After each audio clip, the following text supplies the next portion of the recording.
ಮುಖ್ಯಮಂತ್ರಿ ಸ್ಥಾನದಿಂದ ಸಿದ್ದರಾಮಯ್ಯ ಕೆಳಗಿಳಿದ ಮೇಲೆ ಅವರ ನಡೆ ಕುತೂಹಲಕ್ಕೆ ಕಾರಣವಾಗ್ತಾ ಇದೆ. ಕಾಂಗ್ರೆಸ್ ಶಾಸಕಾಂಗ ಪಕ್ಷದ ಸಭೆಗೆ ಸಿದ್ದರಾಮಯ್ಯ ಹಾಜರಾಗಿಲ್ಲ, ಅಂತರವನ್ನ ಕಾಯ್ದುಕೊಂಡಿದ್ದಾರೆ. ಸಿಎಂ ಡಿಕೆ ಶಿವಕುಮಾರ್ ನೇತೃತ್ವದಲ್ಲಿ ನಡೆದಂತಹ ಚೊಚ್ಚಲ ಸಿಎಲ್ಪಿ ಸಭೆ ಇದು.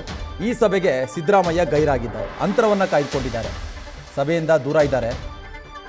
ಸಚಿವರ ಪ್ರಮಾಣ ವಚನ ಕಾರ್ಯಕ್ರಮದಲ್ಲೂ ಕೂಡ ಸಿದ್ದರಾಮಯ್ಯ ಅವರು ಭಾಗಿಯಾಗಿರಲಿಲ್ಲ. ಆಗಲೂ ಕೂಡ ಸಿದ್ದರಾಮಯ್ಯ ಅವರು ಭಾಗಿಯಾಗಿರಲಿಲ್ಲ.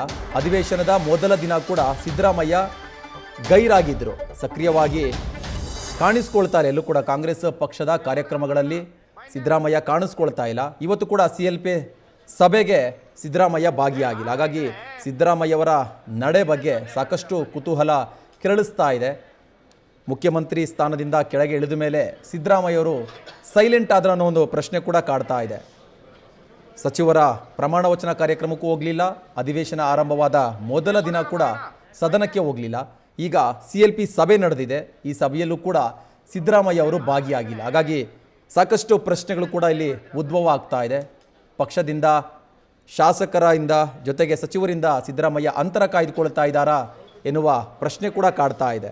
ಸಿದ್ದರಾಮಯ್ಯ ಅವರ ನಡೆ ಈಗ ರಾಜಕೀಯ ವಲಯದಲ್ಲಿ ಸಾಕಷ್ಟು ಚರ್ಚೆಗೆ, ಕುತೂಹಲಕ್ಕೆ ಕಾರಣವಾಗ್ತಾ ಇದೆ. ಮುಖ್ಯಮಂತ್ರಿ ಸ್ಥಾನದಿಂದ ಕೆಳಗಿಳಿದ ಮೇಲೆ ಸಿದ್ದರಾಮಯ್ಯ ಅವರು ಮೌನಕ್ಕೆ ಜಾರದ್ರ ಅನ್ನೋ ಕೂಡ ಪ್ರಶ್ನೆ ಉದ್ಭವ ಆಗ್ತಾ ಇದೆ. ಈಗ ಸಿಎಲ್ಪಿ ಸಭೆ, ಇವತ್ತು ಸಿಎಲ್ಪಿ ಸಭೆ ನಡೀತು.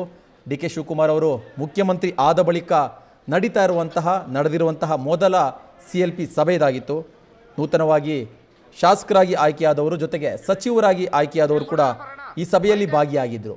ಆದರೆ ಸಿದ್ದರಾಮಯ್ಯ ಅವರು ಈ ಸಭೆಗೆ ಭಾಗಿಯಾಗಿಲ್ಲ. ಹಾಗಾಗಿ ಅವರ ನಡೆ ಬಗ್ಗೆ ಸಾಕಷ್ಟು ಕುತೂಹಲ ಕಾಡ್ತಾ ಇದೆ.